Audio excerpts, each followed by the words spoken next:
ചില റെസിപ്പീസൊക്കെ കാണുമ്പോൾ ഞാൻ പണ്ടൊക്കെ വിചാരിക്കാറുണ്ടായിരുന്നു ഇവരൊക്കെ ഇതെങ്ങനെയാണ് കണ്ടുപിടിച്ചത് എന്നൊക്കെ കേട്ടോ.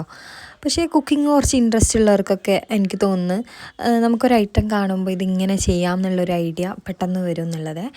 അങ്ങനെയാണ് ബന്ന് മേടിച്ചിട്ട് കുറച്ച് ദിവസം ആയിട്ടുണ്ടായിരുന്നു, എക്സ്പയറി ഡേറ്റ് അടുത്തിട്ടുണ്ട്. അപ്പോൾ ഇതായിട്ട് എന്തുണ്ടാക്കാമെന്നുള്ളൊരു ഇതിൽ വന്നപ്പോഴാണ് ഈ ഒരു ഐറ്റം എൻ്റെ മനസ്സിലേക്ക് വന്നത്. ഇത് എവിടെ നിന്നും എടുത്തിട്ടുണ്ടായിരുന്നില്ല കേട്ടോ, നമ്മളൊരു ഐഡിയ വെച്ചിട്ട് ചെയ്തിട്ടുള്ളതാണ്. ചിക്കനിലേക്ക് ബോൺലെസ് പീസിലേക്ക് ഇഞ്ചി വെളുത്തുള്ളി പേസ്റ്റ്, മുളക് പൊടി, മഞ്ഞൾപ്പൊടി, ഉപ്പ് കുറച്ച് ഇട്ടിട്ടുള്ളൂ. മക്കൾക്ക് വേണ്ടിയിട്ടാണല്ലോ മെയിനായിട്ട് ഉണ്ടാക്കുന്നത്, അതുകൊണ്ട് തന്നെ കുറച്ച് ഇട്ടിട്ടുള്ളൂ. ഇത് ബട്ടറിലൊന്ന് വേവിച്ചെടുക്കുക, കുറച്ച് വെള്ളവും ചേർത്ത് കൊടുക്കുക. ചിക്കൻ നന്നായിട്ട് വേവുന്ന സമയത്ത് മല്ലിച്ചപ്പും കൂടെ ഇട്ട് കൊടുക്കുക കേട്ടോ. ആ ഒരു ഫ്ലേവർ ഇതിലേക്ക് ചിക്കനിലേക്ക് നന്നായിട്ട് വരണം. അത് വേവുന്ന സമയത്ത് ബന്ന് നടുവിലൊന്ന് കട്ട് ചെയ്തിട്ടുണ്ട്, അതിലേക്ക് അതിൻ്റെ ഉൾഭാഗമൊക്കെ കുറച്ചിട്ടുണ്ട്. ഇനിയിപ്പോൾ ഈ ചിക്കൻ വേവിച്ചതിലേക്ക് ഒരു 2 സ്പൂണ് കോൺഫ്ലോർ ഒന്ന് പാലിൽ കലക്കിയിട്ട് ഒഴിച്ചു കൊടുക്കുക. അതിലേക്ക് കുറച്ച് ചീസ് ഇട്ട് കൊടുക്കുക കേട്ടോ. ഇതിലേക്ക് സ്പൈസസിനായിട്ട് ഞാൻ ഒന്നും ചേർത്തിട്ടില്ല, വേണമെങ്കിൽ കുരുമുളക് പൊടിയൊക്കെ ചേർത്ത് കൊടുക്കാം.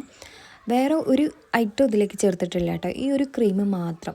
അത് നമ്മൾ ഈ ബണ്ണിലേക്കൊന്ന് ഫില്ല് ചെയ്ത് കൊടുക്കുക. മുകളിൽ അത്യാവശ്യം നല്ലോണം ചീസ് വെച്ച് കൊടുക്കുക. ഇത് എയർ ഫ്രയർ ഉണ്ടെങ്കിൽ എയർ ഫ്രയറിൽ വെച്ച് കൊടുക്കുക, അല്ലെങ്കിൽ നമ്മൾ സാധാ പാനിലേക്ക് ഇങ്ങനെ വെച്ച് കൊടുത്തിട്ട് ഒന്ന് അടച്ചു വെച്ചാൽ ചീസൊക്കെ മെൽറ്റായി കിട്ടും.